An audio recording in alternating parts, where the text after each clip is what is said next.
అలాగే ధైర్యంగా మాట్లాడే దూకుడు ఇట్లాంటిది పనిచేస్తాయి రాజకీయాల్లో. అవును, ఉండాలి కూడా. అలాంటి రాజకీయాల మధ్యలో ఈయన అసలు ఆ తరహా రాజకీయ నాయకుడు కాదు. ఎందుకు జనం చేత ఎన్నికైనోడు కాదు ఈయన.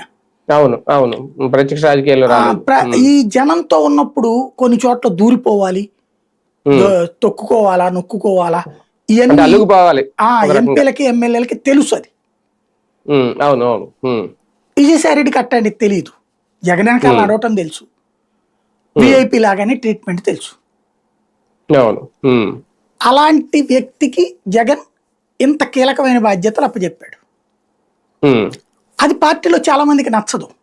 ఎందుకని? అది రాజకీయ పదవి కింద ఫీల్ అవుతారు. పార్లమెంటరీ పార్టీ నాయకుడి పదవి అంటే రాజకీయ పదవి. అవును అవును. అట్లాగే పార్టీ జాతీయ స్థాయిలో వ్యవహారం అంటే చాలా పన్ను చేయించుకోదగ్గ పని. అది రఘురామకృష్ణరాజుకి విజయసాయి రెడ్డికి గొడవ ఎందుకు వచ్చింది? రఘురామకృష్ణరాజు అది ఆశిస్తే ఇవ్వలేదని. రఘురామకృష్ణరాజు ఆ పదవి ఆశించాడు, ఆయన ఇవ్వలా. లేదా కనీసం లోక్సభ పక్ష నేత ఇవ్వమన్నాడు, అది ఇవ్వలేదు. కాబట్టి ఆ రోజు నుంచి విజయసాయి రెడ్డి మీద కోపం జగన్ మీద చూపెట్టుకున్నాడు రఘురామకృష్ణరాజు. ఓకే, అవును. ఆయన 2 సందర్భాలు అన్నారు కదా, ఆ పోస్ట్ కి రెడ్డి, ఈ పోస్ట్ కి రెడ్డి, రెడ్డి సామాజిక వర్గానికి పదవులు